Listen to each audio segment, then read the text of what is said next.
I always knew that my son was not very patient. As a child, he would grab toys without waiting for me to finish my tea and take him to the store. As a teenager, he'd steal my cigarettes instead of just asking. And as an adult, well, as an adult, he just stopped waiting for me to die a natural death. My 70th birthday began with a morning backache and ended with a family dinner at which I felt more like a dish than a birthday boy. Kieran and Shauna were watching me like vultures, with poorly concealed impatience. The old clock on the kitchen wall read exactly 6 when the doorbell rang. I rose from my chair, leaning on the cane I'd started using after my fall last winter. The house I'd inherited from my parents had never seemed as big as it had in recent years. The walk from the living room to the front door was a real journey. "Daddy, happy birthday!" Kieran opened his arms without waiting for me to fully open the door. Shauna stood just behind me with a box in her hands, wrapped in brightly colored gift paper. Her smile resembled the grin of a predator, but I'd learned to get used to it in their 20 years of marriage. "Grandpa!" Leyland's ringing voice cut through the tense atmosphere. My granddaughter squeezed between her parents and hugged me as sincerely as only children and very young people can hug with her whole heart without a backward glance. "Hello, little girl," I stroked her hair. 19 years old, but still a baby to me. "Let's go inside," Kieran said. "It's cold outside." The weather was warm for April, but I kept my mouth shut. In my many years at the tax office, I'd learned to recognize when people were lying. My son lied most of the time. They walked through to the living room, settling into the couch and chairs. Shauna went straight to the kitchen to help with dinner, even though I had prepared everything in advance. She just always felt the need to check my cabinets and refrigerator, looking for evidence of senile dementia or perhaps hidden money. I don't know which, but her curiosity was compulsive. "How's college going?" I asked Leyland while her parents were busy. "Good, Grandpa. Finished the second semester with an A. Professor Ramsey asked me to participate in a research project this summer." "Proud of you." I smiled and noticed the sparkle in her eyes. Unlike her father, Leyland always appreciated sincere praise more than money. "Dinner is ready," I announced, as Shauna returned from the kitchen with a disgruntled look on her face. Apparently, she hadn't found anything interesting. We sat down at a table set with my best china, the only valuable thing left of my wife. Esther died 15 years ago, but I still only put this set out on special occasions. "It looks appetizing," Kieran said as he piled on the baked chicken. "You didn't have to work so hard, though, Dad. We could have ordered something or brought it in." "I'm not so helpless that I can't make dinner," I replied, trying to hide my irritation. "Sure, Dad." Kieran exchanged a quick glance with Shona. "But still, at your age..." "At my age, people are still capable of taking care of themselves." I cut off a piece of chicken with more effort than I needed. There was an awkward pause. Leyland hurried to fill it. "Grandpa, I brought you that book on the history of chess you wanted. And one more thing." She took out a small package from her bag. I unwrapped the paper and saw a chess piece, a king carved out of dark wood with fine workmanship. "I made it in sculpture class," she said shyly. "It's not professional, but it's beautiful." I stroked the figurine with my fingers, feeling every line carved with love. The best gift ever. "Well, our gift isn't bad either," Shauna intervened, sliding the box toward me. "Open it, Talbot." I slowly unwrapped the package. Inside was a new phone, one of those modern touchscreen smartphones the size of my palm. "The latest model," Chiron said proudly. "Cost a fortune." I looked at the box. Expensive indeed, especially for a man who'd been complaining about his late paycheck and asking me for a loan for the last 3 months. "Thank you," I said, setting the box aside. Although the old cell phone was quite enough for me. "Come on, Dad. That dinosaur barely worked." Chiron adjusted the new watch on his wrist. "Not cheap either," I noticed. This one's much more comfortable. It's got a camera and internet and everything. And we've already put all our contacts on it, Shauna added. And the number of the Rainier Pines nursing home, just in case. I looked up from my plate. Why do I need a nursing home number? Kieran and Shauna exchanged glances again. Just in case, Dad. Kieran smiled, strained. We stopped by there the other day. The facilities there are very nice. It's clean, the staff is polite, there's even a chess club. Are you looking for a nursing home for me? I put my fork down. Not right now, of course, Shauna hurried to clarify. But the house is in such a state. The roof leaks, the wiring's old. You need some serious repairs. I'm on it, I said. You've been doing it for 3 years, Dad, Chiron sighed. But it's still there. Listen, we have a suggestion. You could stay at Rainier Pines for a while we renovate the place. Just for a couple months. I took a closer look at my son. A new watch, an expensive phone as a gift, a fancy shirt that didn't come from a chain store, all the while constantly complaining about financial hardship. Something didn't add up. Repairs cost money, I remarked. Where did you get it from? I have savings, Kieran blushed slightly, and we can use your insurance. I've already talked to the agent and they're willing to pay for the damage from the leak. What leak? I frowned. The one from the winter, Shauna intervened, putting her hand on my husband's shoulder. Remember when part of the ceiling collapsed in the bedroom? I remembered. A small section did get damaged, but I'd already fixed it myself. How much are they willing to pay? Enough for a good repair, Kieran said evasively. The main thing is that you won't have to live on the site. At your age, it's not healthy. Lylan, who had been silent during this conversation, suddenly asked, But Grandpa is so attached to this house. Shouldn't he stay with us during the renovation? Shauna gave her daughter a look that made her shrink back. Our house is too small, dear. Grandpa would be uncomfortable. And at Rainier Pines, he'll have his own room, medical care, a community of peers. It sounds like you've already made up your mind, I remarked. We're just looking out for you, Dad. Kieran smiled again. That special smile I'd learned to recognize when he was a kid. The one that came out when he was trying to beg for something. You're 77. It's time to think about a peaceful old age. I'll think about my old age myself. I stood up from the table, leaning on my cane. Who wants coffee? In the kitchen, while I was making coffee, Leyland joined me. She silently helped me set the cups down, then said quietly, They don't tell you everything, Grandpa. I know, little one, I patted her shoulder. Your father was never good at lying. They're going to... She faltered, looking back at the door. What? I gave her a look of encouragement. I heard them discussing that the house could be sold after your... She didn't finish, but I realized. She didn't finish, but I understood. After I'm dead? I grinned. Well, they'll have to wait. I'm not going to die anytime soon. It's not just that. Leyland lowered her voice to a whisper. They were talking about the will, about how if you moved into a nursing home, you could get a power of attorney to administer the estate. Dad said that then it would be possible to...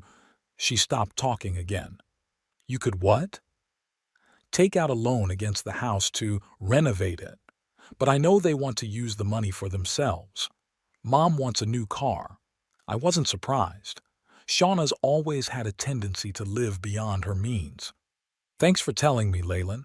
I kissed my granddaughter on the forehead. But don't worry. I know how to handle your father. We returned to the living room with coffee and a cake I had ordered from a local bakery. Kieran and Shauna were sitting on the couch, having stopped talking as soon as we walked in. So, I said, pouring the coffee, you mentioned insurance, Kieran. When did you become the beneficiary of my insurance policy? Kieran choked on his coffee. What? No, I meant the house insurance. You took it out on me last year, remember? I didn't remember anything like that, but I decided not to argue. Not yet. How much is the insurance company offering? About 100,000, Kyron answered too quickly. Enough for a good repair. 100,000 for a small leak. I raised an eyebrow. That's generous. There's... There were other problems, Shauna intervened. The experts said the wiring was bad, and the foundation needs strengthening. What expert? I sipped my coffee. I didn't invite any experts. We took care of that, Shauna smiled. You know how hard it is to get you to accept help. So what do you say, Dad? Kieran stepped forward. Are you going to move into Rainier Pines for the renovations? We've already put down a deposit on the room. Bailed you out? I looked at both of them. Before you asked me? We were sure you'd say yes, Shauna shrugged. It's for your own good. I set the cup aside and looked at my hands, wrinkled, with veins protruding but still strong. All my life I'd worked with these hands, providing for my family, raising my son after Esther died. And now this son, who's never been smart or hard-working, has decided he can take over my life. When do you plan to start this? Renovations? I asked, trying to keep my voice neutral. Next weekend, Chiron answered, clearly relieved that I hadn't made a scene. We'll help you pack up and move you to Rainier Pines on Saturday. That soon? I looked at Leyland, who was sitting with her head down. The sooner we start, the sooner we'll be done. Shauna was already pulling out her phone, apparently to tell someone the good news. How long will the renovation take? 2 or 3 months, no more, Chiron assured me. By the end of the summer, you'll be back in your new home. I nodded, pretending to consider their offer. In fact, I'd already figured it out. They weren't going to bring me home. Not ever. Okay, I said finally. I'll agree to move in during the renovation, but on one condition. What was that? Chiron tensed up. I want to keep all the deeds to the house and the insurance. No power of attorney. Kieran and Shauna looked at each other. But Dad, that would be awkward. What if they need your signature for some repair decisions? It's easier if you entrust it to me. You can always come to me for a signature, I smiled. Rainier Pines isn't at the end of the world, right? Sure, Kieran squeezed out a smile. Whatever you say, Dad. The rest of the evening passed in strained conversation. Shauna kept glancing at her watch. Kieran tried to convince me of the benefits of moving to a nursing home, and Leyland was silent, with only the occasional worried glance at me. When they finally left, I sat in my chair for a long time staring at the chess king my granddaughter had given me. The figure was delicate, with fine carvings and a thoughtful expression on the carved face. Looks like I have a tough game ahead of me, I said aloud, stroking the wooden king. I wasn't the naive old man my son and daughter-in-law thought I was. 35 years in the IRS had taught me to recognize deception and fraud, and now all my instincts were screaming danger. But I also knew that sometimes the best defense is to let your opponent think he's winning, to let him taste victory, to let him let his guard down. I got up from my chair and walked over to the window. The house was really in need of repair. The roof leaked in several places, the floorboards creaked, and the wiring was old. But it was my house. The place where I'd lived most of my life, where I'd raised my son, where my Esther had died. And I wasn't going to give it up without a fight. Placing the chess king on the windowsill, I watched the last rays of sunlight play on the carved lines of the piece. In chess, the king is the most important piece, though not the strongest. But when all the other pieces are swept off the board, it is the king who can decide the game. Well, I whispered, let's see who outplayed who. The Rainier Pines nursing home was exactly as I'd expected, sterile, impersonal, and dreary, despite the administration's attempts to create a homey atmosphere with artificial plants and reproductions of landscapes on the walls. My room resembled a hospital room, only with a closet and a small TV hanging on the wall. The move happened exactly as Kieran and Shauna had planned the Saturday after my birthday. They arrived early in the morning with a small truck, hired especially for the occasion, and helped me pack up my things. More precisely, they selected what they deemed necessary: a few sets of clothes, toiletries, a couple of books and my chess games, photos, documents, and other personal belongings. They suggested to leave them at home for the time being so that they would not be damaged during the renovation. "We'll pack everything carefully and keep it safe, Dad," Kieran assured me, folding the box of family albums. "Don't worry." I didn't argue. Let them think I believed the renovation story. But before I left, I did stash the most important documents: the house title certificate, the insurance policy, and the will in a secret pocket of my old jacket. That jacket, worn at the elbows and out of fashion 20 years ago, had been thrown contemptuously into my suitcase by Shauna, who hadn't bothered to check the pockets. The first few days at Rainier Pines dragged painfully slowly. I got to know my neighbors on the floor, old men like me, most of whom had accepted their fate and were now just living out their days playing cards or watching TV in the common living room. The staff was polite but impersonal: young women in identical blue robes who called me Mr. Travis with identical smiles. The only bright spot was Garland Pratt, an 82-year-old former math professor who turned out to be quite a good chess player. We started playing every morning after breakfast, and these games became an outlet for me. "You play conservatively, Talbot," Garland remarked on our third game day, moving the bishop. "Always defense, rarely attack. Are you afraid to take risks?" "I just prefer my opponent to reveal his intentions first," I replied, making a counter-move. "I learned patience at the IRS." "Ah, the fraud hunter," Garland grinned. "Must have been an interesting job." "At times. People are resourceful when it comes to tax evasion, but they always make a mistake in the end." "And you caught them?" "I gave them enough rope to hang themselves." Garland laughed, and I thought of Kieran.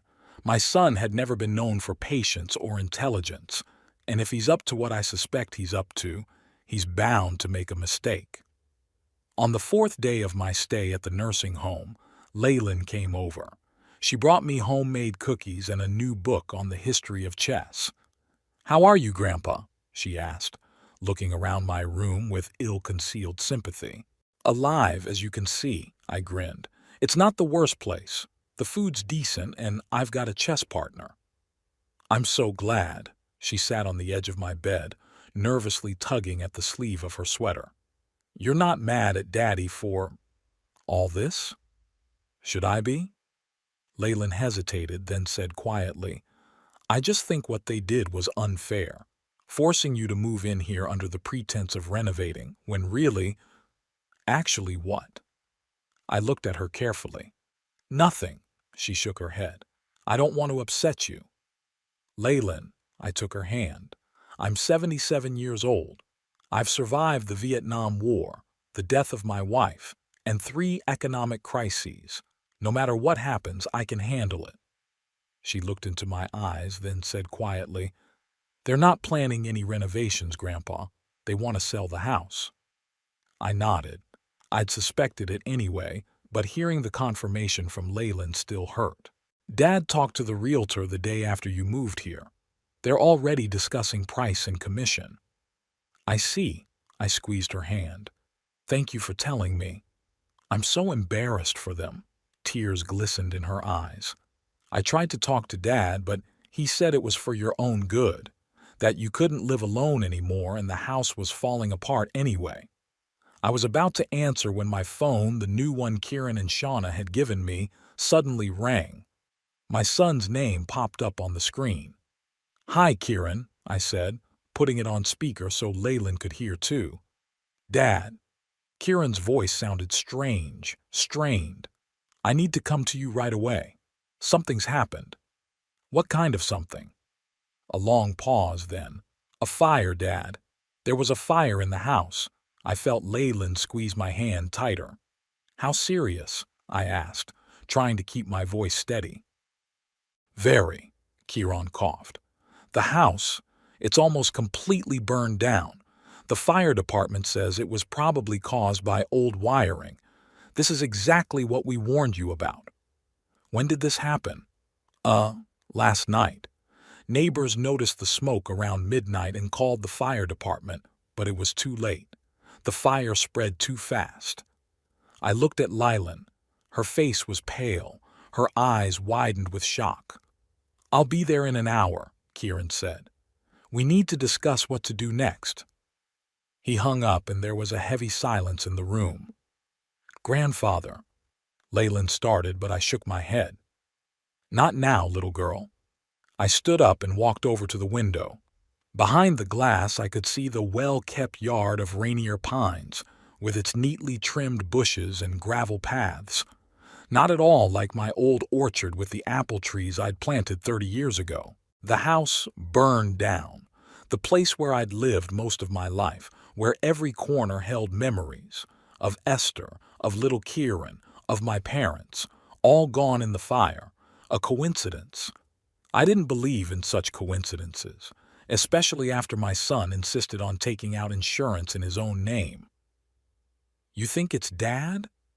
Leyland didn't finish, but I understood her question. "I don't think anything until I see him," I answered, turning to her. "But you have to go. I don't want him to know you were here." "But, Grandfather," "Please, Leyland, trust me." She reluctantly nodded, hugged me and left, promising to call later. When Kieran arrived, I was ready. I was sitting in a chair with a chessboard in my lap, arranging the pieces for a new game. When I heard a knock on the door, I didn't look up. "Come in, Chiron." He came in, and I could see that he was nervous. He was rubbing the sleeve of his jacket, his eyes running around the room, not stopping at me. "Dad," he began, closing the door behind him, "did you hear what I said on the phone? The house burned down." "I heard." I continued to arrange the pieces. "Sit down. Tell me more." He lowered himself to the edge of the bed, the same spot where Leyland had been sitting the other day. "The fire department says it was the wiring.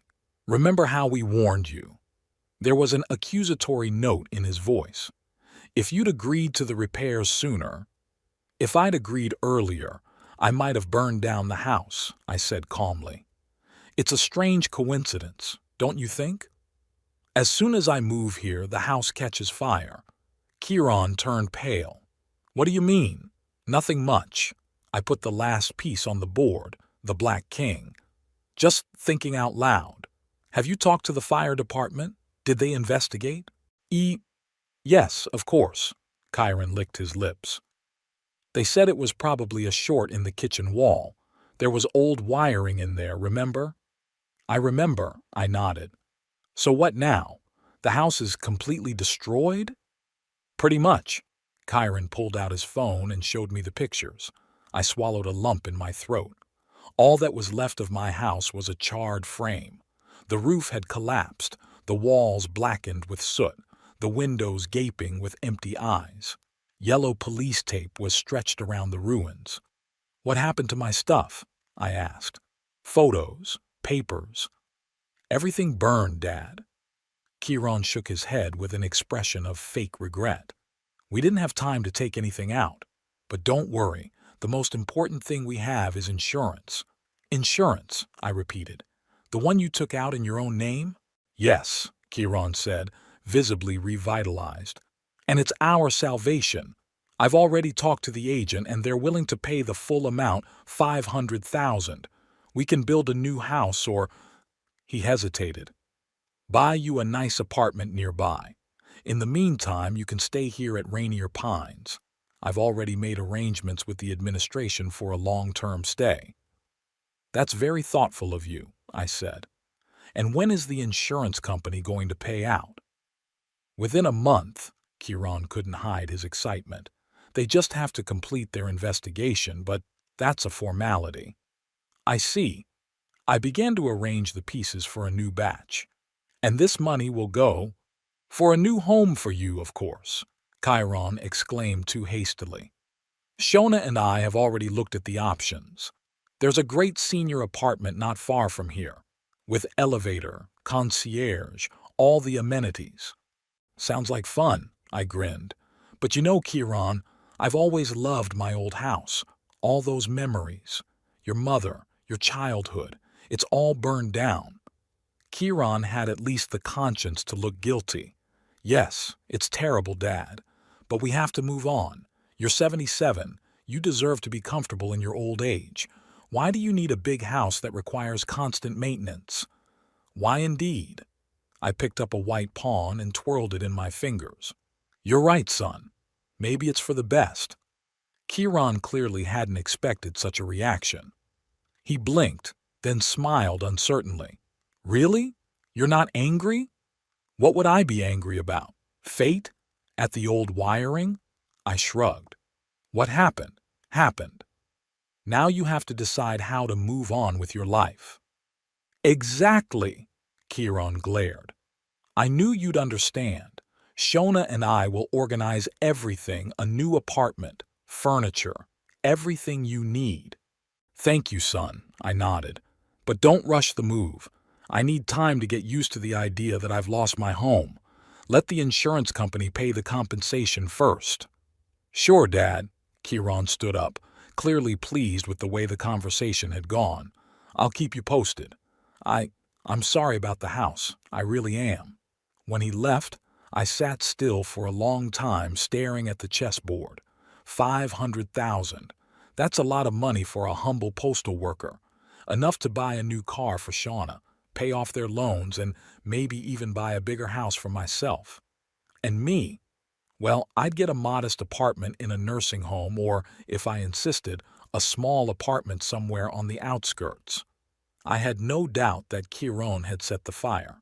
Too convenient a coincidence, too favorable a situation for him. But proving it wouldn't be easy. That evening, Leyland called. Grandpa, did Daddy tell you about the fire? She asked anxiously. Yes, little girl. He came over and showed me the pictures. It's awful, all your things, your memories. Things are just things, I said, trying to keep my voice calm. The important thing is that the memories stay with me. Grandpa, her voice dropped to a whisper. I have to tell you something. I heard Daddy talking to Mommy before he went to see you. They were talking about some man who'd been paid off and how he did a good job. I squeezed the phone tighter. Are you sure? Yes. Her voice shook. They didn't know I was home. I came home early from class. Dad said, everything went perfectly, no marks. The insurance will pay the full amount and we'll finally have a normal life. And Mom said, I hope the old man doesn't figure it out. Grandpa, I think they set the house on fire on purpose. I closed my eyes. It's one thing to suspect and quite another to know for sure. Thank you for telling me, Leyland. But now listen carefully. Don't show your parents that you know anything. Just act normal. Do you understand? Yes, but what are you going to do? Nothing yet. I have to think about it. After talking to my granddaughter, I sat at the window for a long time watching the dusk fall. My house burned down. My son had betrayed me. And I ended up in a nursing home, like an unwanted item that had been put out of sight. But I still had a few tricks up my sleeve. I hadn't worked my whole life in the IRS for nothing. I had connections, friends in the right positions, and I knew how the system worked. The next morning, I called my old colleague, Fergus Wellington. We hadn't spoken in years, but I knew he still worked at the IRS. Talbot? He was surprised to hear my voice. It's been a long time. How are you, old boy? I've been better, Fergus, I replied. My house burned down last night. Oh God, that's terrible. Are you all right? Physically, yes. I wasn't at home, but mentally, you know. Of course. What can I do for you? I need information, Fergus, unofficially, about the tax returns of my son, Kieran Travis. Pause. Talbot, you know this is confidential information. I know. But I have reason to believe that the fire was no accident, and I suspect that my son has income that he doesn't report to the IRS. More long pause. Come to my house on Saturday, Fergus finally said. The address is the same. We'll talk. Thanks, man. I hung up the phone and went to the chessboard I had left on the table. White was starting the game, but Black was already preparing a counterattack. All my life I've been an honest man, paid my taxes, obeyed the law, raised my son to respect the rules. And what have I gotten in return? Betrayal from my own flesh and blood. But the game isn't over yet. The pieces have only just begun to move on the board, and if Chiron thought he had won, he was sorely mistaken. I remembered my years in the IRS, endless audits, investigations, exposing tax evasion schemes. I was always patient and methodical. I never jumped to conclusions, gathered evidence bit by bit, and then struck when the crook least expected it. Now I was about to use those skills against my own son. Sad? Yes. But Chiron chose this path when he decided to get rid of me and my house. "You burned down my house, son," I whispered, looking at the chessboard. "But you've forgotten what I taught you as a child. In chess, you have to think several moves ahead, and you've always been too impatient." I took the Black King and put it in the center of the board. My game was just beginning. The chess pieces stood on the board as silent witnesses to my thoughts. I twirled the Black King in my hands, contemplating my next move in the real game my own son and daughter-in-law had forced upon me. "Your move, Talbot," Garland reminded me, sitting across from me at a table in the common room of Rainier Pines. I put the king in his place and made a knight move. "Interesting decision," Garland raised his eyebrows. "Risky. Sometimes risk is the only way to turn the tide." It's been a week since I heard about the fire. 7 days filled with bitterness and anger that I'd carefully hidden under a mask of humility. Kieran called twice, talking about progress with the insurance company, about how he and Shauna were looking for the right place for me to live. I thanked him for his concern and didn't ask too many questions. Let him think I believed his accident story. "Check," Garland announced, moving his elephant. I smiled and made a return move, defending the king. "You seem thoughtful today, Talbot," Garland remarked. "Is something the matter?" "Just thinking about life," I said evasively. "About how sometimes you have to sacrifice pieces to win a game." "Philosophical," Garland nodded. "But in life, unlike in chess, the lost pieces don't return to the board in the next game." "That's right," I said, making my next move. "That's why in life you have to be more prudent with sacrifices." After our game, which I lost due to lack of focus, I went back to my room. There was an envelope on my bed, a letter from Leyland that she had passed on through one of the nurses. I opened it and began to read. "Dear Grandpa, I hope you're doing well. I've been worried about you since the fire happened. I am so sorry that your home and all the memories in it are gone. I have something important to tell you. Yesterday I overheard my dad talking to some realtor on the phone. They were discussing building a new house to replace the one that burned down. A big, modern 3-bedroom house with a pool. Dad was talking about how lucrative it would be to sell such a house in our neighborhood. When the realtor asked about you, Dad said you were already settled in a nursing home and happy. Grandpa, they are not planning to buy you a condo. They plan to use the insurance to build a new house and sell it for a profit. Mom is already picking out furniture for the new house, not for you, but to show potential buyers. I'm so embarrassed for them. I tried to talk to Dad, but he just got angry and said I was minding my own business and that an old man doesn't care where he lives out his life. I've never seen him so cold and calculating. Please think about what you can do. Maybe there's a way to stop them. Do you have any paperwork to prove your right to the house or insurance? Love, Leyland. I folded the letter and stashed it in my jacket pocket. So I was right. Kieran and Shauna weren't just getting rid of me, they were planning to cash in on my misfortune, to build a house on the ashes of my life and sell it without even offering me a decent alternative. There was a knock on the door. I quickly put the envelope away and said, "Come in." It was Nurse Doreen, the only one of the staff who treated me with genuine warmth. "Mr. Travis, you have a visitor," "Mr. Wellington, show him in, please." Fergus Wellington entered my room leaning on a cane like mine. The years had not spared him. The once stately man had turned into a slouching old man with sparse gray hair. But his eyes remained the same, sharp, attentive, like a man accustomed to spotting the slightest discrepancy in tax returns. "Talbot, my friend," he shook my hand firmly. "You look better than I expected, considering the circumstances." "And you look exactly as I expected, just like an old bureaucrat," I grinned. We both laughed, and for a moment the years seemed to fall away, taking us back to the days when we'd worked together in the tax office, tracking down crooks and evaders. "So," Fergus sat down in the chair by the window, "tell me more about what happened." I gave him the whole story from my birthday and the offer to temporarily move into the nursing home to the fire and Kieran's subsequent plans. I showed him Leyland's letter and shared my suspicions. "Do you think your son really could have set the house on fire?" Fergus shook his head. "That's a serious accusation, Talbot. I know it is, and I wish I were wrong.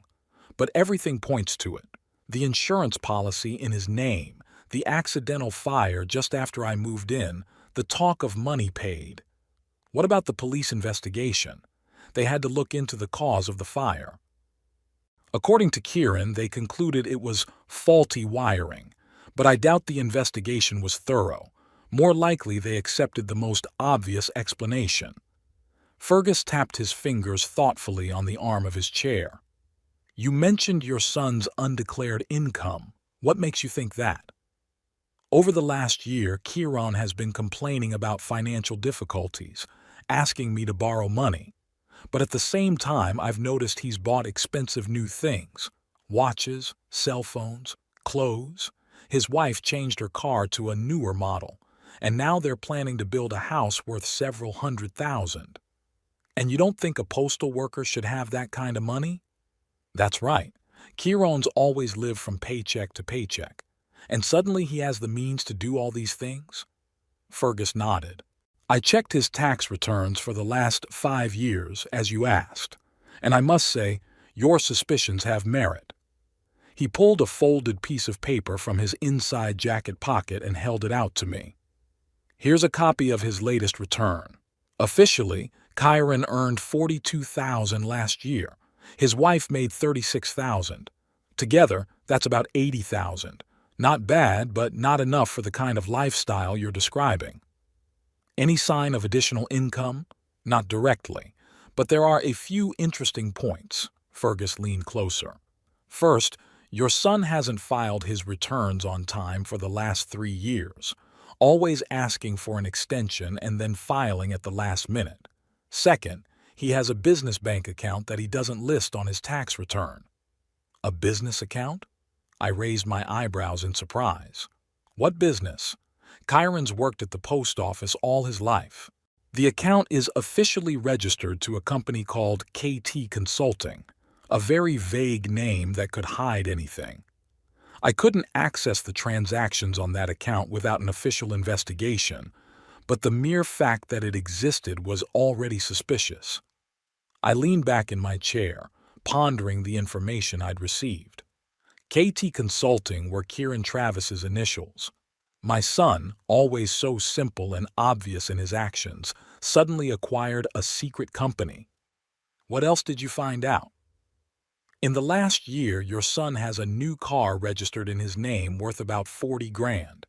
He also paid for his daughter's college tuition, another 20,000 or so, and that's just what I've been able to trace through official channels. There may be other expenses I can't see." "Thank you, Fergus." I squeezed my old friend's hand. "You've been a great help to me. What are you going to do with this information?" "I don't know yet, but it gives me leverage. If Kieran really is hiding income from the IRS, that's a serious offense." "You realize I can't initiate an official investigation based on your suspicions alone?" Fergus looked worried. "That would require more substantial evidence." "I know, and I'm not asking you to. Bye." Fergus looked at me carefully. "Talbot, I know that look. You're up to something." "Perhaps," I smiled. But first I need more information. Tell me, are you still in touch with Martin Prescott in the insurance department? Marty? Sure. We play golf every Saturday. Why? I need his help. More specifically, I need a contact at the insurance company that will pay the compensation for my burnt-out house. Fergus nodded understandingly. You want to check if there's been any insurance fraud? Exactly. If Kieran really did set the house on fire, the insurance company has the right to refuse to pay out, and what's more, they can prosecute him. I'll talk to Marty, Fergus promised. He must know someone at the big insurance companies. After Fergus left, I sat down at the chessboard again. I set up the pieces and began to play a game with myself. White was Chiron, black was me. White made the first move, pawn on e4, a classic beginning, opening a diagonal for the bishop and queen. Chiron also made his first move. He took me off the board, hiding me in a nursing home. Black responded with a pawn on f5, a symmetrical answer creating tension in the center. My response was to meet Fergus and start gathering information. White developed the knight on f3, threatening the pawn. Chiron's next move was to burn my house, counting on insurance. Black protected the pawn by advancing the knight to c6. I began to gather evidence against my son. White played the Italian game, bishop on c4, targeting the weak f7 pawn. Chiron began planning to build a new house for sale, and then I deviated from the classical development and made an unexpected move. I played the Hungarian gambit, a pawn on d5, offering White to take it, trapping him. A gambit is a chess move in which a player sacrifices a piece or pawn to gain a positional advantage. I was willing to sacrifice little to punish my son for his betrayal. A knock on the door interrupted my musings. It was Leyland, pale with eyes reddened from tears. "Grandfather," she rushed to me, hugging me so tightly I could barely breathe. "I'm sorry for being unannounced." "What's wrong, baby?" I sat her down on the bed. "Daddy," she sobbed. "He found out I told you about his plans. He found a draft of my letter that I hadn't had time to destroy." "And he did what?" I tensed up. He was furious, screaming that I was a traitor for siding with a senile old man out of his mind against my own parents. Mom tried to protect me, but only made it worse. They had a fight, and Dad— "What, Leyland?" "He hit her," the granddaughter whispered, "for the first time in my memory. And then he kicked me out of the house. Said if I was so smart I could pay my own way through college." I felt a wave of anger rising inside me. Chiron had always had a temper, but he'd never descended into violence. "Where are you living now?" "At a friend's house temporarily, but I don't know what to do next. Without my parents' help, I can't pay for college." "Don't worry about that," I put my arm around her shoulders. "I'll help you. I have savings." "But, Grandpa, you're in a tough spot yourself right now." "Money is just money," I smiled at her. "Your education is more important. Besides, I have a plan to get back what is rightfully mine." Leyland wiped her tears. "What plan?" "I can't tell you all the details yet, but I found out something interesting about your father. It seems he has an additional source of income that he doesn't report to the IRS."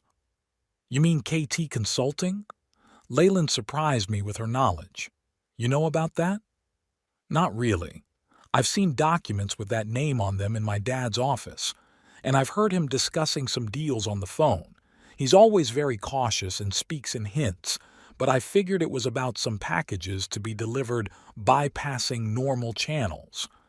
"Parcels?" I frowned. "What kind of packages?" "I don't know exactly, but I once saw him handing a small package to some man in a parking lot outside a mall. The man paid cash, a rather large sum. The information added up to a disturbing picture. Chiron worked at the post office, had access to packages and shipments. KT Consulting, unexplained profits, secret meetings with package transfers. Leyland, I need you to remember everything you know about these packages. It could be the key to solving our problems. I don't know much, she bit her lip. But I heard Daddy tell someone on the phone that the stuff will be arriving from Mexico next week. And something about cost per gram. I swallowed. It looked like my son was involved in something more serious than petty tax fraud. Thank you, Leyland. That information is very important. Now listen, I want you to focus on your studies and not worry about money. I'll take care of it. But how? You're here, in a nursing home, without a home, without... I still have brains, I winked at her. And old friends in all the right places. Kieran had seriously made the mistake of thinking he could just write me off. After Leyland left, I called Fergus. The situation is more complicated than we thought, I said when he picked up the phone. It seems my son is involved in something illegal, probably drugs. Bloody hell, Talbot, Fergus exhaled. Are you sure? No. But I have strong suspicions. I need a contact not only at the insurance company but also at the police. Someone who could do an unofficial check on KT Consulting. I know a detective in narcotics. We worked a cartel case together a few years ago. I'll get in touch with him. Thanks, Fergus. One more thing. I need the deeds to the house. The originals were burnt in the fire, but there should be copies at the municipal archives. I'll get on it. But Talbot, be careful. If your son is really involved with drugs, it could be dangerous. Don't worry about me. I'm an old tax inspector, the most dangerous beast in the jungle of bureaucracy. A few days later, Garland came to see me again for our usual chess game. I was distracted thinking about my plan and was losing for the second game in a row. You're not focused, Talbot, Garland remarked, taking my bishop. Your mind is clearly elsewhere. I apologize. I've had a lot of concerns lately. Related to your burnt-out house. Yes, and more. I made a move that put my rook at risk, but I didn't even notice it. Garland didn't take advantage of my mistake. Instead, he pushed the board aside and looked at me carefully. You know, Talbot, in chess, as in life, sometimes you have to sacrifice something valuable to achieve a goal. It's called a gambit. I know what a gambit is, I smiled. Of course you do, Garland nodded. But have you ever played the King's Gambit? It's an aggressive opening in which white sacrifices a pawn for a quick development and attack. I prefer a more cautious game. Sometimes caution isn't the best strategy. Garland leaned closer. Especially when your opponent has already made some strong moves. Sometimes you have to take risks to change the pace of the game. I realized he wasn't just talking about chess. You seem to know more about my situation than I've told you. The walls here are thin, Garland shrugged. And I'm not deaf, despite my age. I heard your conversation with your granddaughter and your friend at the IRS. What do you think? I think you've been playing defense for too long. It's time to go on the offensive. What do you suggest? I have a grandson, Garland smiled. Smart kid, works as a reporter for the local paper, specializes in investigative reporting. Perhaps he could help you gather information about your son's activities. A journalist? I wondered. That's interesting. Public exposure could be a serious blow. Exactly. Sacrificing a pawn to win the queen, Garland grinned. A king's gambit. I felt the fire inside me. All these days I'd been gathering information, planning, waiting. But maybe Garland was right. Maybe it's time to take more decisive action. Introduce me to your grandson, I said. I think I have an interesting story for him. Garland nodded contentedly and arranged the pieces for a new game. Your move, Talbot. And this time, no defense, just attack. I looked at the board at the even rows of white and black pieces ready for battle. In chess, as in life, sometimes you have to sacrifice something to gain more. I lost my house, but I haven't lost the game yet. I took the white pawn and made the first move. E4, the king's gambit. Putting the plan into action was easier than I expected. Events began to unfold with surprising speed after my meeting with Dwayne Pratt, Garland's grandson. A young journalist with a keen eye and a notebook full of contacts proved to be just the resource I needed. "Your story sounds like a ready-made investigative story, Mr. Travis," Dwayne said, sitting in my room at Rainier Pines 2 weeks ago. "An elderly man duped by his own son, burning down a house for insurance, possible smuggling. Readers love it." "I'm not looking for sensationalism," I replied. "I'm looking for justice." "One doesn't preclude the other," Dwayne smiled, showing the dimples that made him look like a teenager despite his 30-plus years. "But we're going to need proof. Hard facts. I have a friend at the IRS. He found discrepancies in my son's returns. That's a good start, but it's not enough. We need details of the transactions in that mysterious KT Consulting business account and evidence of arson. How can we get those?" Dwayne closed his notebook and looked at me with a sly smile. "Leave it to me, Mr. Travis. Journalists have their own methods." Over the next week, Dwayne conducted his own investigation. He interviewed neighbors who had seen a suspicious man outside my house the night of the fire. He talked to the post office where Kieran worked and found out that my son had access to international shipments and sometimes stayed late after work for no apparent reason. But most importantly, Dwayne made contact with a former accountant at KT Consulting who had been fired 6 months earlier. This man, who harbored a grudge against Chiron, proved to be an invaluable source of information. "Your son used his position at the post office to set up an illegal delivery channel," Dwayne reported after returning from another meeting. "Not drugs, as we suspected, but something else. Undeclared jewelry, electronics, designer goods. He was helping to evade customs duties and taxes." "Smuggling," I shook my head. "And how long has this been going on?" "According to the accountant, about 3 years. During that time, KT Consulting had a turnover of about $500,000, of which not a dime had been declared." I felt a heaviness in my chest. My own son, whom I had taught honesty and integrity, had turned out to be a mediocre smuggler. It was even worse than I thought. "Do we have enough information to publish?" I asked. "Almost. But I want to get documentary evidence. The accountant promised to provide copies of some financial statements, and I'm also working on getting access to KT Consulting's bank statements." "How?" "You don't want to know, Mr. Travis," Dwayne winked. "Source protection and all that." While Dwayne was working on his part of the plan, Fergus had stepped up his contacts at the IRS. He couldn't initiate a formal investigation without probable cause, but he could start the process of a routine audit of Kieran's returns. "We started small," Fergus told me, visiting me in the nursing home. "We asked him to explain some discrepancies in his last declaration. Nothing major, just routine. But judging by his reaction, he got nervous." "What exactly did he do?" "First he tried to ignore the requests. Then he sent some lame explanations with obvious errors. That only heightened my colleagues' suspicions. Now they're digging deeper." "Okay," I nodded. "What about the insurance company?" "Things are getting even more interesting there," Fergus smiled. "My friend Martin contacted an investigator from Horizon Insurance, the company that's supposed to pay the insurance claim on your house. He hinted that there were suspicious circumstances in the fire case." "And they started an investigation?" "Better. They discovered that the policy had been changed just 2 weeks before the fire.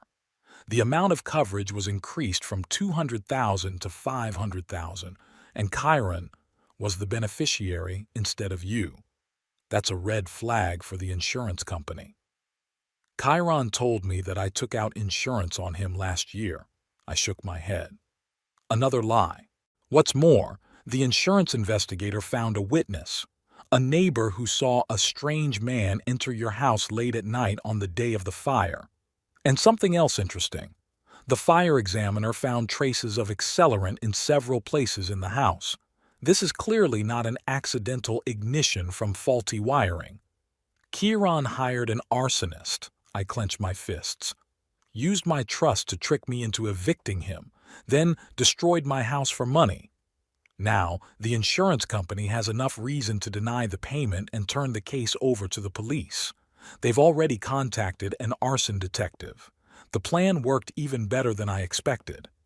The circle around Kieran was tightening on three sides: the IRS, the insurance company, and Dwayne's investigative journalism. And I just sat in my room at the nursing home and waited for my son to make the inevitable mistake. It didn't take long. One rainy April day, the door to my room opened without a knock, and Kieran appeared on the doorstep, pale, eyes red from sleep, wearing a crumpled shirt. "What did you do, Dad?" he hissed, slamming the door behind him. "What the hell did you do?" I looked at him with an innocent expression on my face. "What are you talking about, Kieran? I didn't do anything. I'm sitting here in the room you picked out for me, waiting for news of my burned-down house." "Don't pretend." He came closer, hovering over me. "The IRS sent me an audit notice. The insurance company froze the payout and started an investigation. And this morning I got a call from a reporter asking questions about KT Consulting. You did this. I know it." "KT Consulting?" I raised my eyebrows. "That's the first time I've heard of it. That's your company?" Kieran looked like he was ready to punch me, but he held back with his fists clenched. "You know what I did, don't you?" His voice shook with rage. "You knew it all along, and now you're taking revenge on me." "Why should I take revenge on you, son?" I looked him straight in the eye. "For locking me up in a nursing home? Or for destroying the house where I spent my whole life? Or maybe for kicking your own daughter out when she tried to take my side?" Chiron recoiled as if struck by a blow. "Then it was you after all. Leyland told you about our plans and you decided to take revenge." "I didn't do anything, Chiron." I spread my hands. "How could I? I'm just an old man in a nursing home, no money, no home, no influence. It's all a coincidence. Or maybe it's karma. They say it can be cruel to those who betray their loved ones." At that moment the door opened again, and Shauna entered the room, as pale and anxious as Kieran. "There you are," she exclaimed when she saw her husband. "I've been calling you all day. Have you seen the email? The insurance company has completely denied payment. They say there's evidence of arson." Kieran turned to his wife. "Lower your voice." He nodded in my direction. "He knows everything. He's the one behind all this." Shauna shifted her gaze to me, and her eyes narrowed. You planned this whole thing, didn't you? From the beginning. You pretended to be a helpless old man, and then you—" "I didn't plan anything, Shauna." I looked at her calmly. "It's just that the truth has a way of coming out, especially when it comes to arson and insurance fraud." "We didn't set the house on fire," Shauna exclaimed. "It was your damn wiring." Kieran turned to her sharply. "Shut up, Shauna. Just shut up." I watched this exchange of remarks with interest. It seems that my son didn't tell his wife all the details of his plan. "You know what else is interesting, Shauna?" I leaned forward. "The IRS has taken an interest in your family's finances. They seem to have found some discrepancies between your expenses and your reported income. Do you know anything about that?" Shauna blinked and turned to Chiron. "What is he talking about?" "Nothing." Kieran gave me a warning look. "It's just an attempt to get us together." "Nothing indeed," I nodded. "Just about a company called KT Consulting, which, by the looks of it, makes a nice profit. Income that the IRS doesn't know about for some reason." "KT Consulting?" Shauna stared at her husband. "What kind of company is that, Kieran?" "Not now, Shauna." Kieran gritted his teeth. "No, now!" She raised her voice. "Are you hiding something from me? Do you have some company I don't know about?" "It doesn't matter." Kieran tried to take her hand, but she pulled away. "It doesn't matter?" Shauna blushed with anger. "We're on the verge of ruin. The insurance won't pay a dime. We've invested everything in building a new house that we can't finish. And you're telling me your secret company isn't important?" I leaned back in my chair, watching my plan work itself out. Shona and Kieran, under pressure, were starting to fall apart as a team. "We have bigger problems than my business affairs," Chiron snapped at me. "We could lose everything because of that old—" He gave me an angry look. "I want to know the truth, Chiron," Shauna insisted. "What is KT Consulting? Where did you get the money for a new watch, a new car, a kitchen remodel? You always said it was bonuses from work, but I've never seen a single paycheck." "It's hard to explain." Kieran ran a hand through his hair. I did some favors. Used my connections at the post office. Nothing illegal." "Nothing illegal?" Shauna laughed bitterly. "Then why is the IRS interested in our finances? Why is that journalist asking questions? God, Kieran, what have you gotten us into?" "I was trying to provide for us," Kieran shouted. "To give you everything you wanted. A new car, a renovation, a vacation in the Bahamas. You never asked where the money came from when you spent it. Because I thought you made an honest living." Shauna pushed him away. I don't know what you were doing." "Smuggling," I obligingly prompted. "Apparently Kieran was using his position at the post office to smuggle undeclared goods past customs. Pretty ingenious, I had to admit." Shauna stared at me, then shifted her gaze to her husband. "Is it true?" Chiron was silent, but his face told Shona everything she needed to know. "Jesus!" She sank to the edge of my bed, clutching her head. "You're a smuggler. My husband is a smuggler, and now we've been caught." "We wouldn't have gotten caught if it wasn't for him," Chiron pointed at me. "He organized the whole thing. He got the IRS, the insurance company, the journalists on our ass." "Me?" I acted surprised. "How could I? I'm just a helpless old man locked up in a nursing home. Isn't that how you describe me to everyone you know?" "Don't pretend." Chiron stepped toward me. "You planned this whole thing from the beginning. When we asked you to move here, you already knew what we were up to and were preparing to strike back." "What do you mean? Knew what you were up to?" Shauna raised her head. "Chiron, what is he talking about?" There was a heavy pause. Chiron clearly didn't want to answer, but Shona was beginning to guess. "Chiron," her voice became quiet and dangerous. You didn't plan the fire in advance, did you? Was it really an accident?" Another pause. I watched the slow realization reflected on Shauna's face. "Oh my God," she whispered. "You planned this. You hired someone to set the house on fire." "I did what we talked about." Kieran turned to her. "We both wanted to get rid of the old house and build a new one. We both wanted to get insurance." "But not like this." Shauna jumped to her feet. "I thought we were just going to talk your father into selling the house, or wait until he—" She threw an embarrassed glance in my direction. "When he couldn't live alone anymore, and then we'd sell the house legally. I never agreed to arson." "We couldn't wait," Kieran shouted. "He could live for another 10 years, and we needed the money now." "For what?" Shauna crossed her arms over her chest. "For your $5,000 watch? For my car? Was it worth it, Chiron? Now we're going to jail." Chiron turned even paler. "We're not facing anything. They can't prove anything." I coughed. "Actually, Chiron, there's more than enough evidence. The insurance company found traces of accelerant in the ruins of the house. A neighbor saw someone enter the house late at night. And there's also a witness who heard you discussing payment for a job well done with someone on the phone the day after the fire." "What other witness?" Kieran stared at me. "Leyland." I said my granddaughter's name quietly, but the effect was as if I'd shot into the room.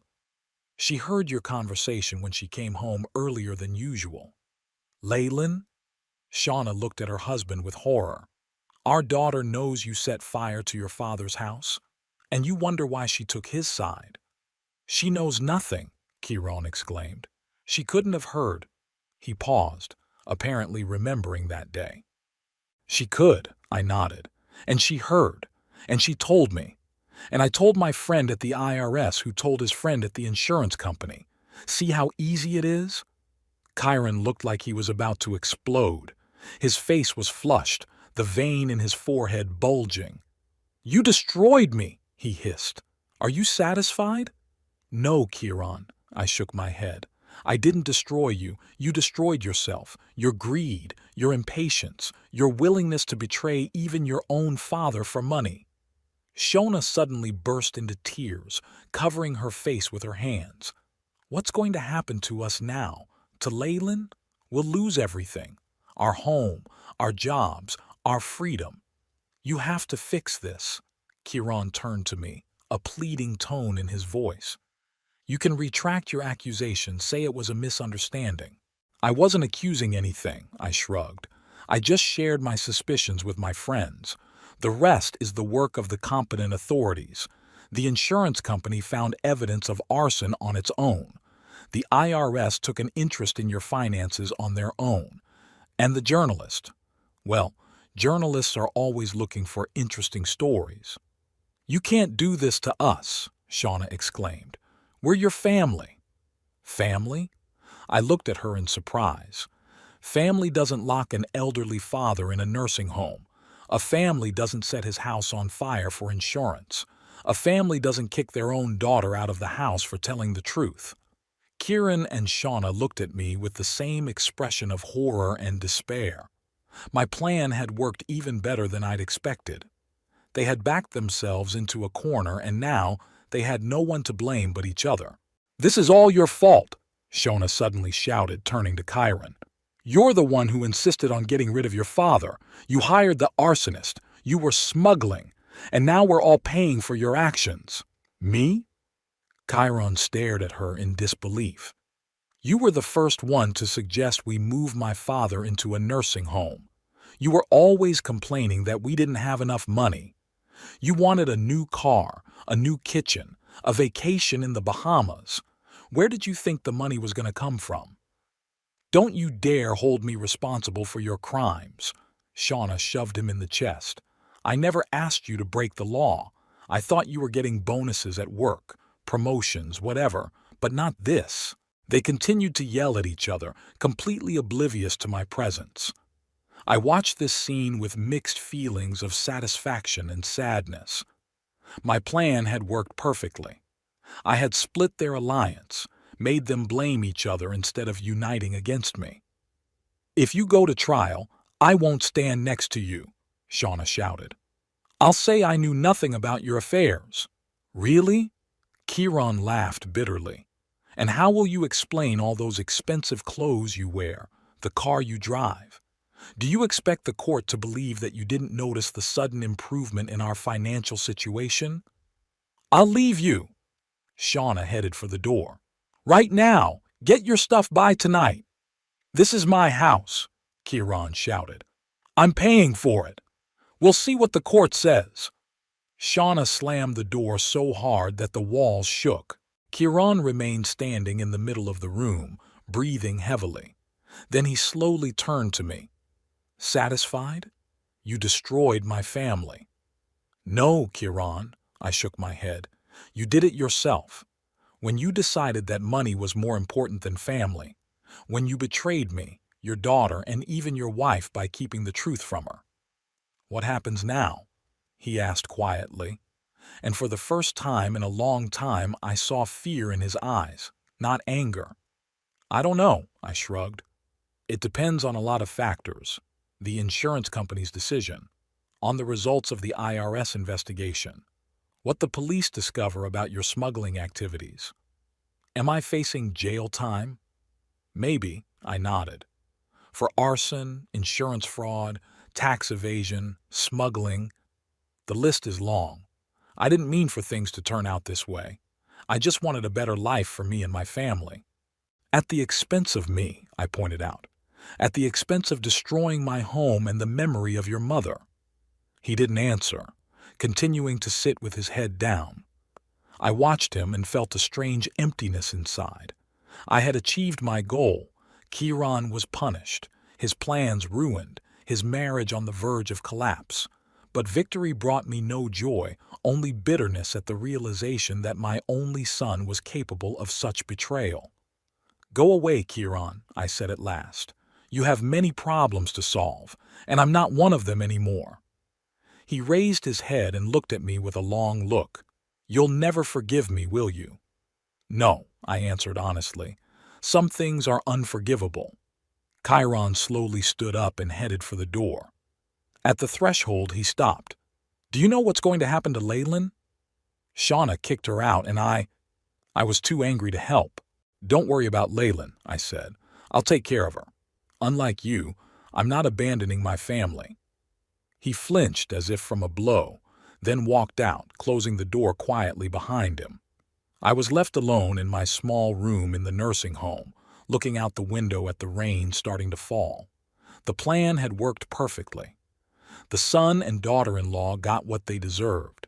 Justice had been served. So why did I feel so empty inside? The newspaper lay on the table next to the chessboard. The headline on the front page read, "Postal worker accused of smuggling and insurance fraud."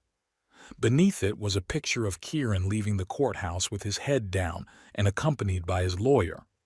Dwayne Pratt kept his promise. The article was a smash hit. "Impressive work," Garland said, moving his queen around the chessboard. "My grandson says the newsroom phone is ringing off the hook. Everyone wants to know the details." "Publicity is the worst punishment for someone like my son," I countered. "He's always been afraid of being judged, ever since he was a kid. I remember him crying when the teacher reprimanded him in front of the whole class for cheating. It's been a month since the day Kieran and Shauna burst into my room, accusing me of revenge. A month in which my son's life fell apart completely. The IRS completed their investigation and filed charges for tax evasion of over $150,000. The insurance company not only denied payment, but filed a fraud claim. And the police, after receiving information from a former accountant at KT Consulting, searched Chiron's office at the post office and found evidence of smuggling activity. Shauna filed for divorce a week after we spoke. According to Leyland, she took all the valuables from the house, jewelry, electronics, designer clothes, and moved in with her sister in Portland. Apparently, she decided to start a new life away from the impending scandal. "Check," Garland announced, interrupting my musings. I looked down at the board and saw that my king was in danger. Making a defensive move, I asked, "How is your grandson?" This story should have boosted his reputation as a journalist. "He got a promotion," Garland smiled proudly. "He's now the lead investigative reporter. He says he owes it to you." "Mutually beneficial partnership," I shrugged. "He got the scoop. I got justice." The door to the break room opened and Leyland walked in, slimmed down but with a determined gleam in her eyes. She nodded to Garland and kissed me on the cheek. "Hi, Grandpa. How are you feeling today?" "The usual," I smiled. "Playing chess, reading the news, waiting for visits from my favorite granddaughter. And how are you?" "Good." She sat down next to me. "Session's over. All the exams are done. Professor Ramsey offered me a job as a research assistant for the summer." "That's great." I squeezed her hand. "What about housing? Are you still at your friend's house?" "No, I rented a small apartment near the university. With the scholarship you helped me get, I can afford the rent." After Kieran refused to pay Leyland's tuition, I contacted the administration of her college and used some of my savings to arrange a scholarship for her. It was money I'd been saving for years for a rainy day. And that day came, although not in the way I expected. "How's Dad?" Leyland asked quietly, when Garland had finished his game and had delicately walked away, leaving us alone. "I don't know," I shook my head. We hadn't spoken since that day. In fact, I knew a lot more than Leyland was telling me. Fergus kept me regularly updated on the progress of the investigation. Chiron was facing up to 5 years in prison for smuggling and insurance fraud. The bank had initiated foreclosure proceedings on his house for non-payment of the mortgage. Apparently, Chiron was spending money faster than he was earning it with his illegal schemes. And the Postal Service fired him immediately after the charges were filed. I heard that the bank is foreclosing on their house, Leyland sighed, and that all of Dad's accounts are frozen. Not surprising, I nodded. The IRS has the authority to freeze assets when investigating major violations. He called me yesterday, Leyland admitted. Asked for a loan.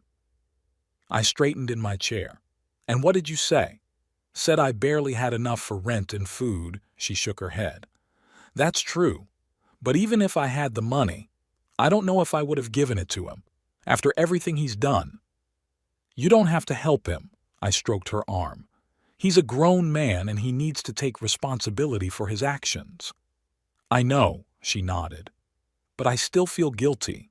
He's my father, after all. And my son, I sighed. But that doesn't change the fact that he committed a crime. More than one.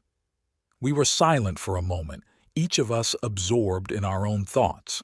Then Leyland asked, Grandpa, did you get the letter from the insurance company? Yes, I nodded.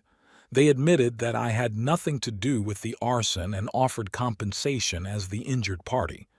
But the amount is much less than the full value of the house, only about $100,000. But that's good, right? Leyland got excited. You'll be able to buy a small apartment, get out of this place. Maybe, I smiled. But you know, I'm almost used to Rainier Pines. It's not so bad here. There's chess, a library, people my age, and no worries about a leaky roof or a broken stove. But this isn't your home, Leyland objected. My house burned down, I shrugged, and with it all the memories. Maybe it was for the best. Starting over at my age is kind of an adventure. She was about to reply, but was interrupted by a knock on the door. Nurse Doreen came into the room. Mr. Travis, you have a visitor. Mr. Kieran Travis. Shall I tell him you're not in? I looked over to Leyland. She looked worried. No, let him come in, I decided. Leyland, do you want to stay? Yes, she straightened up. If you don't mind. Kieran, who came in a minute later, looked like he'd aged 10 years in the last month. Graying hair, deep wrinkles around his eyes, a faded look in his eyes. His clothes, a crumpled shirt, and worn jeans hung on him like he'd lost a lot of weight. Hello, Dad. He stopped on the threshold, noticing Leyland. And you're here. Hello, daughter. Hi, Dad. Leyland nodded demurely. Sit down, Kieran. I pointed to a vacant chair. You look tired. Tired? He grinned bitterly, lowering himself into the chair. I'm ruined, completely and utterly. What happened? I asked, even though I knew the answer perfectly well. What happened? Kieran laughed bitterly. The bank took the house. Shauna took everything of value in it, including my watch collection and even the family photos. The IRS seized all the accounts. The post office fired me. The DA's offering a deal. 4 years in prison instead of 7 if I plead guilty. That's what happened. I'm sorry, I said in a neutral tone. Sorry. Kieran stepped forward. You orchestrated all this. You destroyed me methodically and cold-bloodedly, like, how did you plan to destroy me? I finished it for him. Lock me in a nursing home, burn down my house, steal my insurance? Kieran lowered his eyes. I didn't mean to hurt you. We just needed the money. And for money, you were willing to take away everything from me home, memories, dignity. I shook my head. You know what your biggest mistake was, Kieran. You underestimated me. You thought I was too old and weak to stand up for myself. I knew you understood from the beginning.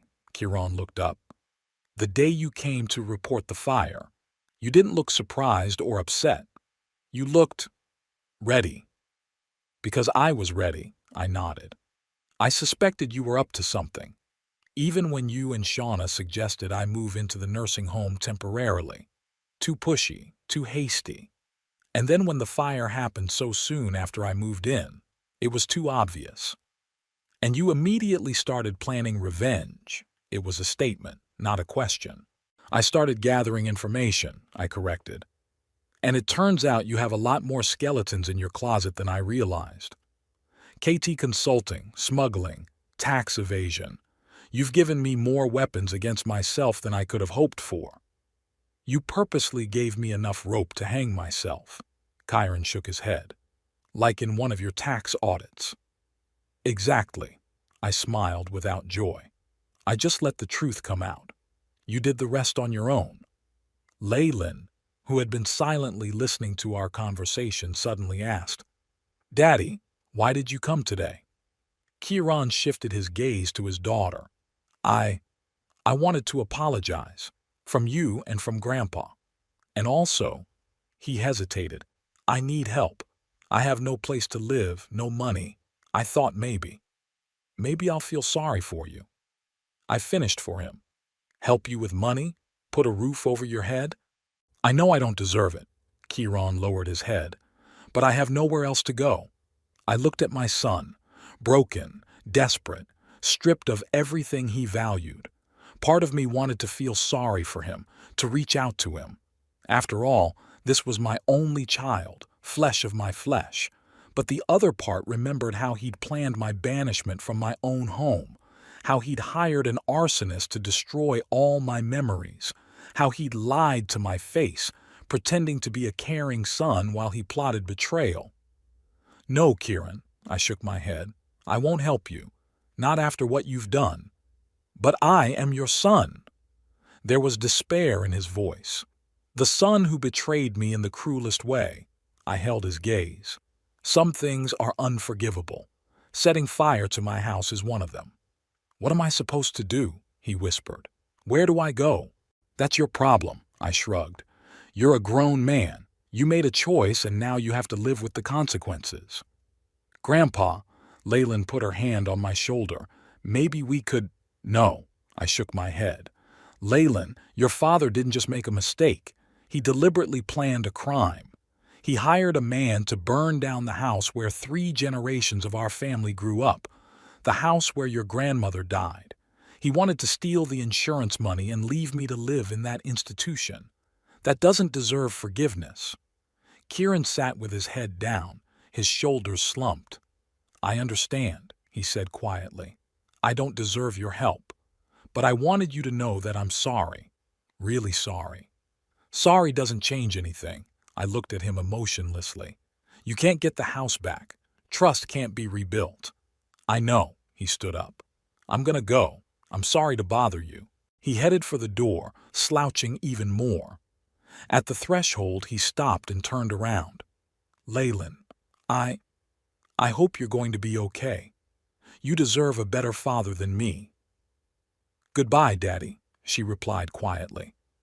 As the door closed behind him, Leyland turned to me. You were too hard on him, Grandpa.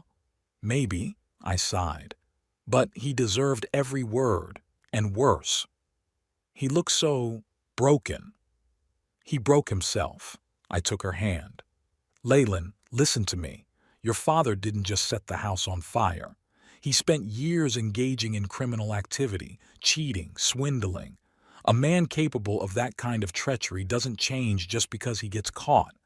It's not what he did that he regrets. It's getting caught. But he's my father, she whispered. And your son. Yes, I nodded sadly. And that's the saddest part of this whole story. After Leyland left, I sat at the window for a long time, looking out at the garden of Rainier Pines. Spring was in full swing and the apple trees were blooming, reminding me of the ones that grew in my garden. They're gone now, burned down with the house, like so much else. Fergus called in the evening. Talbot, news. The prosecutors backed out of his deal with Chiron. It's going to be a full trial. Why? I frowned. I thought they had a deal. There's new evidence. Fergus sounded pleased. Chiron wasn't just a small-time smuggler. He was part of an international network of customs evasion, and the sums involved are much larger than we originally thought. How much is he looking at? 7 to 10 years, Fergus said quietly. Plus fines he'll never pay. He's broke, Talbot, completely and irretrievably ruined. I closed my eyes, trying to make sense of the information. 7 to 10 years in prison. My son will spend the best years of his life behind bars. He'll come out an old man, no money, no home, no family. Thank you, Fergus, I said at last. Keep me informed. Of course, he paused. Talbot, are you happy? The result, I mean, I wondered. Am I satisfied? Revenge has been served. Justice has been served. Chiron lost everything just as he planned to take everything from me. An eye for an eye. I don't know, I answered honestly. I thought I'd feel satisfaction, but all I feel is emptiness. I understand. Fergus's voice softened. After all, he is your son. Was my son, I corrected him. Now he's just a man who bears my last name. After talking to Fergus, I took out the chessboard and arranged the pieces. Black and white, frozen in eternal confrontation. I made the first move for white, then answered for black. The game evolved. The pieces moved around the board, creating an increasingly complex position. Finally, I made a decisive move with the black queen. Checkmate, I said out loud, although no one was in the room. The white king was trapped, surrounded by his own pieces. There was no safe field left anywhere. The game was over. There was a knock at the door. It was Doreen with the evening medication. Mr. Travis, she smiled, I have good news for you. The insurance company has transferred the money into your account. The administration says you can now afford a private room overlooking the garden if you want it. Thank you, Doreen, I nodded. I'll think about it. When she left, I looked at the chessboard again. The white king lay on its side, symbolizing defeat. The black king stood proud, victorious. But the victory was bitter. I got what I wanted. Chiron was punished. Justice was served. But the price was high. I lost my son. Not the day he betrayed me, but today, when I denied him forgiveness and help. The phone on the table rang. It was Leyland. Grandpa, did you hear the news about Dad? Yes, I sighed. Fergus called. 7 to 10 years. I could hear the pain in her voice. That's so long. He deserved it, Leyland. I know, she was quiet. I got a letter from the insurance company. They've paid the compensation. They told me too. What are you going to do with that money, Grandpa? I looked out the window at the setting sun coloring the sky orange and purple. What am I going to do with the money? Buy a new house? No, I'm too old for that. Move into an apartment? Maybe, but why? Rainier Pines takes care of me, has everything I need, and Garland and his chess games. I'm thinking of giving most of it to you, Leyland, I finally said. For education, for the future. I don't need much. But Grandpa, I'm an old man, baby. I'm 77. How long do I have left? 5 years? 10, if I'm lucky? And you've got your whole life ahead of you. Build a career, start a family. Thank you, she whispered. I don't know what to say. Don't say anything. Just live a good life. Don't make the same mistakes as your father. After talking to Leyland, I sat down at the chessboard again. I set up the pieces for another game, white and black, ready for a confrontation again. But this time I put the board aside. No more games, no more confrontations. I had achieved my goal. Chiron was punished and Leyland was secured. I went to the window and took a long look at the darkening sky. Somewhere out there, among the first stars, must be Esther, my wife, Chiron's mother. What would she say when she heard how this story ended? Would she approve of my revenge or call for forgiveness? I didn't know the answer. All I knew was that I had done what I thought was right. Chiron had crossed a line that should never be crossed. He had betrayed the most sacred things, family, trust, love. Things like that can't be forgiven. My gaze fell on the newspaper still lying on the table. The picture of Chiron leaving the courthouse reminded me of his words. You gave me enough rope to hang myself. Yeah, that's right. I just let the truth come out. He did the rest. Game's over. Checkmate.